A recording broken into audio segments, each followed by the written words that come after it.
Hello everyone! So today, nag-aantay ako sa client ko. And while waiting for my client, why not, right? Why not talk about something important about skin condition known as melasma? And alam ko, a lot of people are interested on this topic.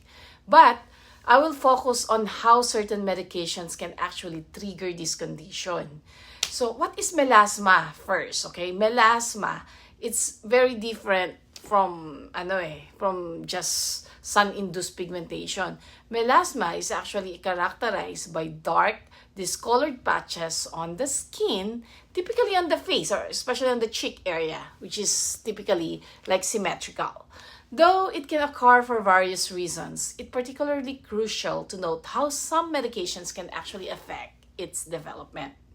First, let's discuss hormonal medications. So in this category, it includes medications like yung mga birth control pills, hormone replacement therapy, and even hormonal intrauterine devices. Additionally, pregnancy-related hormones and certain thyroid medications can actually contribute to melasma.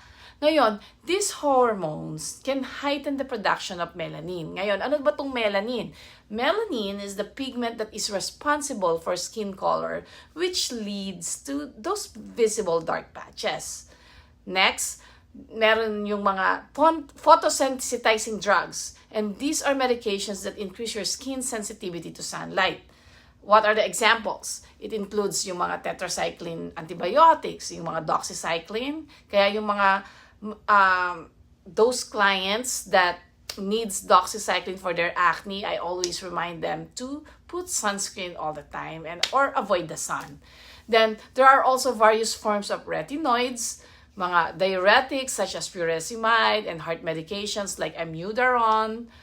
Even some anti-seizure medications like Phenytoin can cause photosensitivity. So when your skin is more sensitive and exposed to UV light, it can actually trigger an inflammatory response and stimulate the melanocytes, which are the cells producing melanin, and leading again to uneven pigmentation.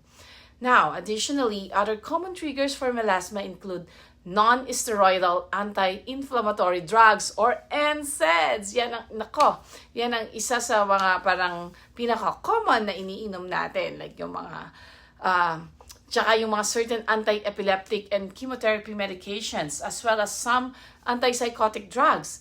Each of these can actually contribute to the risk of developing melasma through various biological pathways. So let's delve into how these medications trigger melasma. For hormonal medications, they work by increasing the melanin-stimulating hormones. So this process causes melanocytes to become more sensitive, which ultimately results in excess production of melanin and an even distribution of the skin.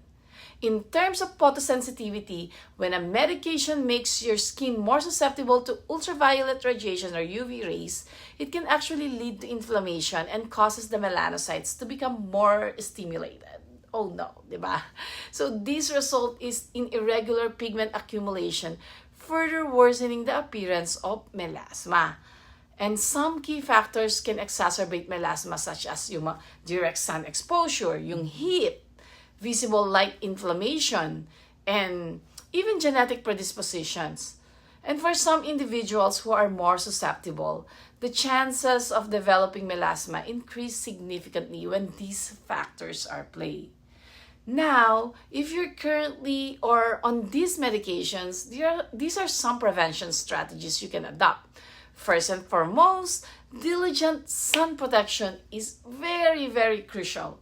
This includes using a broad-spectrum sunscreen with an SPF of 50 or higher, and make sure physical sunblocks containing zinc oxide or titanium dioxide is really what I recommend to all my clients. And donning wide-brim hats when outdoors. UV protective clothing can also be beneficial. And in addition to, in addition to these essential protective measures, consider adjusting when you take your medications, if possible. Taking them at night may minimize daytime sun exposure, or you should consult your healthcare provider about potential alternatives to your current medications, especially if you notice any changes in your skin. Monitoring your skin closely and seeking early intervention if you notice any dark spots forming can make a significant difference. And finally, it's important to recognize the melasma may persist even after discontinuing the triggering medications. Treatment can be more complex than preventions, and individual susceptibility to these triggers can vary widely. So, yun lang ang nakakalungkot, no? Kasi, yeah, it's hard. This is one of the hardest to treat. So, being proactive and informed is key to managing your risk of melasma effectively. So now, thank you for joining me today in discussing this important topic. Have a good one.